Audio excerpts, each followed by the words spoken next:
So we just hit Suzy Q, like the reaction to it. It'll be out this Friday, which for you guys will probably be tomorrow. CCR's cover of Suzy Q. Yeah. It sparked kind of this conversation of like, is CCR underrated? Mm-hmm. Because like by a numbers category, no, right? Like they have so many hits. They're definitely in the zeitgeist of like rock and roll music in general. But I do not hear them being spoken in the same circles as like how many times have you seen a CCR shirt on a random like very few times college student? Very few times. Right? Yeah. But in some way they might have like more hits than a lot of those bands. For sure. Which is wild, like very creative, especially on Suzy Q, which was like very psychedelic, like pushed a different genre. Like I'm wondering why that is. Like, yep. Because part of it is like definitely became very big during the Vietnam War. So I'm wondering if somehow like that era of things, yeah. I'm wondering if somehow because they were so brought into like that conflict and that like almost their music became the background of that it almost like isolated them to or relegated them to be like for that thing.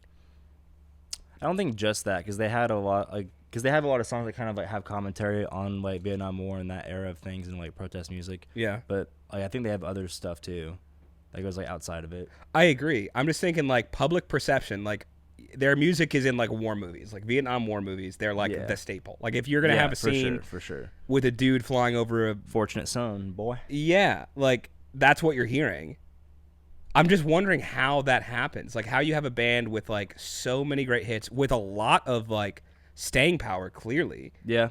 And also a lot of range. Also, like his lead guitar work does not get talked about much at all, which is crazy. It's true. Because for like late 60s like solos, like you have like Eric Clapton, you know, Zeppelin, they kind of started in 69. Yeah. But just the realm in which like we've heard like a lot of his like Jog Fogerty's like guitar solos. Mm-hmm.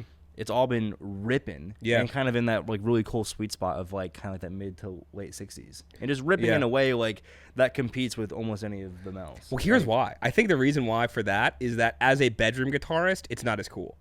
He's cool the same way Mike Campbell's cool, who I also didn't really like that much like when I was younger. Which like I remember Marty being like, Mike Campbell's a fantastic guitarist, or U2 with The Edge, where it's like they're creating like a really good use of atmosphere and like melody and tone, and like they're such superb musicians at that aspect that like it's easy to overlook them for somebody who is maybe more flashy. And I think that's kind of it sometimes. Like when I think of like what guitarists like are most often highlighted through like as young people are growing up and trying to play guitar, like a lot of it is like, look at Eddie Van Halen, he can play behind his head. Where, you know, John Fogerty is like, listen to this ripping solo that fits the song perfectly. Right. I also wonder, like, is there another band that has like as many in their? I think there are competing ones for sure. Yeah. But in terms of like kind of the bare bones like style, is there other artists that have like the same level of prolificness as it comes to writing super catchy riffs and licks? Like specifically like intros like to songs. Like as you kind of get more into like the power chord era of guitar, that kind of changes the riff game like a little bit. But like in general, like just the tasty licks is crazy. Of that kind of like light, almost like Americana, or like where I like something like it's not just big riffs. It's like there's just catchy little things that like really grab you. Literally the only person I can think of that kind of competes is George Harrison. Like, at least that comes to mind as far as like really catchy, kind of not like heavy like overly intricate riffs, like who is creating sort of atmospheric cool stuff like patterns. Yeah, I can see that. Like maybe there's more, like there's definitely more songs that do that, right? But like as a consistent thing, if you put on like CCR's top 10 songs, almost every one of them is going to have a very unique, very like ear candy riff that is maybe more catchy than any other aspect of the song that's already super catchy. I think the only other artist I can think of is like Jimmy Page, because he's also just a riff master. Very, very true. But the fact that like they're even in the same conversation with riffs is crazy, because you just don't hear about it. Well, it's also like then okay, let's say the two people we've mentioned now are from the Beatles and from Led Zeppelin. How many Beatles and Led Zeppelin shirts do you see? A ton, which is a weird metric to gauge on. But like you just expect when the riffs are so cool and the songs are so good, Like they have depth. They're cool vocals. You know like what part of it is too? What? Part of it has to be brand. True. Because I think like Led Zeppelin's brand, even like the cool like 4 like main symbols they have, like going with them, and then just the Beatles and all the pop culture around that. Like I think the brand of it like ages super well, even for like the newer like, generation. Yeah. And I think just the band name of Creedence Clearwater Revival kind of just screams old. Damn, that is true. Which like I think for like the era and for them, like I wouldn't change it. Like I think it like I can't even imagine them with another band name. Like, I literally can't imagine it. But I do think like staying power in terms of brand and like being like good for a shirt, I think does kind of come down to that a bit. That is wild, and I have to agree. I think earlier when I was mentioning like maybe they got tied in with the Vietnam stuff, like all I was trying to get to was kind of that point is like why did they feel like they're like a snapshot of the past in some way? Era locked almost a little bit. And like you're probably right because like I even say CCR, but like very rarely am I going like, oh, you should play some Creedence Clearwater Revival. Yeah. Like it's a really cool name, but like there is a point, like there is a reason why like think of any really cool brand, whether it's Nike or McDonald's or whatever, like even in like not music history, like you're looking at very compact names that are like easy to brand over a long period of time in a bunch of different cultures across long time periods. And I think Zeppelin is cool like that. Like ACDC, Pink Floyd, the Beatles, Eagles. Yeah, should be the Eagles, but we're not going to go there. It should be the Eagles. That's a totally different conversation.